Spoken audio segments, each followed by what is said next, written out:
So ఇప్పుడు పురంధేశ్వరి గారిని ఎమ్మెల్యేగా పోటీ చేయిస్తారు, పవన్ కళ్యాణ్ గారిని ఎంపీగా పంపిస్తారు లాంటి ఒక వార్తలు వస్తున్నాయి. దీని వెనక ఉద్దేశం ఏమై ఉండొచ్చు? నేను అనుకోవటం నరసింహరావు గారు, ఇప్పుడు పవన్ కళ్యాణ్ గారు ఎమ్మెల్యేగా అయితే మినిస్టర్ అవుతాడు. సో మినిస్టర్ అయినప్పుడు ఆయనకి ఈ రాష్ట్రంలో ఖచ్చితంగా మినిస్టర్ అయినా చీఫ్ మినిస్టర్ పోస్ట్ అయితే as long as Chandrababu Naidu గారు పాలిటిక్స్ లో ఉన్నంత వరకు చీఫ్ మినిస్టర్ పోస్ట్ కాదు. సో చీఫ్ మినిస్టర్ పోస్ట్ రానప్పుడు పవన్ కళ్యాణ్ కూడా ఒక పవర్ జనరేటర్ అయినప్పుడు పవన్ కళ్యాణ్ గారు చంద్రబాబు నాయుడు దగ్గర చీఫ్ మినిస్టర్ అయిన చంద్రబాబు నాయుడు గారి దగ్గర మినిస్టర్ గా ఉండి ఆ క్యాబినెట్ లో 15-20 మందితోనో 22 మందితోనో కలిసి పవర్ షేరింగ్ చేసుకునేటువంటి స్థానాల్లో జన సైనికులు ఊహించుకోవటం కష్టం. డిప్యూటీ సీఎం అంటున్నారుగా, డిప్యూటీ కూడా వద్దా?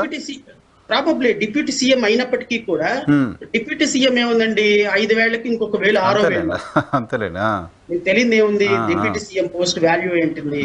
సో డిప్యూటీ సీఎం అయినప్పటికీ కూడా ఆయనకి పవర్ షేరింగ్ ఉంటుందా లేదా అనేది నాకు తెలియదు. ఎందుకంటే ఇప్పుడు చంద్రబాబు నాయుడు గారు పవన్ కళ్యాణ్ ఇంటికి వెళ్ళి బొకే ఇచ్చి ఆయన కిందకు వస్తే రిసీవ్ చేసుకుంటున్నారు.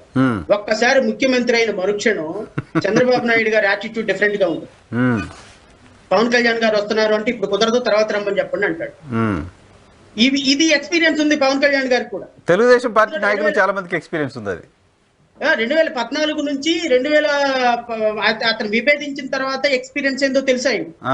ఒక పర్టికులర్ సందర్భంలో భారతీయ జనతా పార్టీ నాకు అపాయింట్మెంట్ కూడా ఇవ్వటం లేదని పెద్దగా ఏడ్చినటువంటి వ్యక్తి పవన్ కళ్యాణ్ గారు. ఆయన ఇంటికి వెళ్ళి ఆయన్ని తీసుకొచ్చి పవన్ కళ్యాణ్ గారిని తీసుకొచ్చి తెలుగుదేశం పార్టీలో కూర్చోబెట్టిన తర్వాత ఆయనకు అపాయింట్మెంట్ ఇవ్వని చంద్రబాబు నాయుడు గారు. ఇవన్నీ ఎక్స్పీరియన్స్లు ఉన్నాయి. బట్ ఎక్స్పీరియన్స్లు ఉన్న ప్రజలు షార్ట్ టర్మ్ మెమరీ ఉంటుంది కదా ప్రజలకి కూడా. వాళ్ళు ఈ కాంబినేషన్ లో ఇప్పుడున్న కాంబినేషన్ లో వాళ్ళు ఏమి పెద్దగా సీరియస్ గా తీసుకోవటంలా.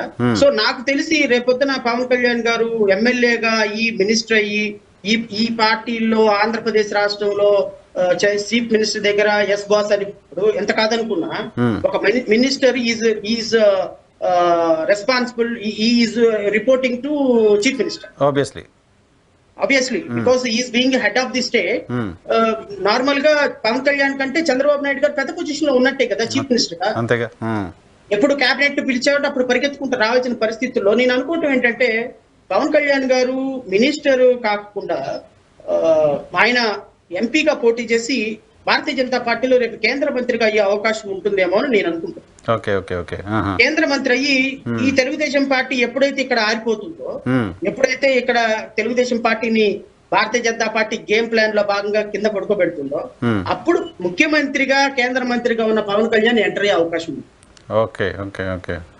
సో ఇప్పటికిప్పుడైతే నేను అనుకోవటం ఎమ్మెల్యేగా పవన్ కళ్యాణ్ గారు పోటీ చేస్తారు అని నేనైతే భావించటంలా. బట్ ప్రాబబ్లీ నా ఇంటర్ప్రిటేషన్ నా పర్సెప్షన్ రాంగ్ అయి ఉండొచ్చు కూడా. మేబీ పవన్ కళ్యాణ్ గారు రేపు పోటీ చేయొచ్చు, ఐ డోంట్ నో.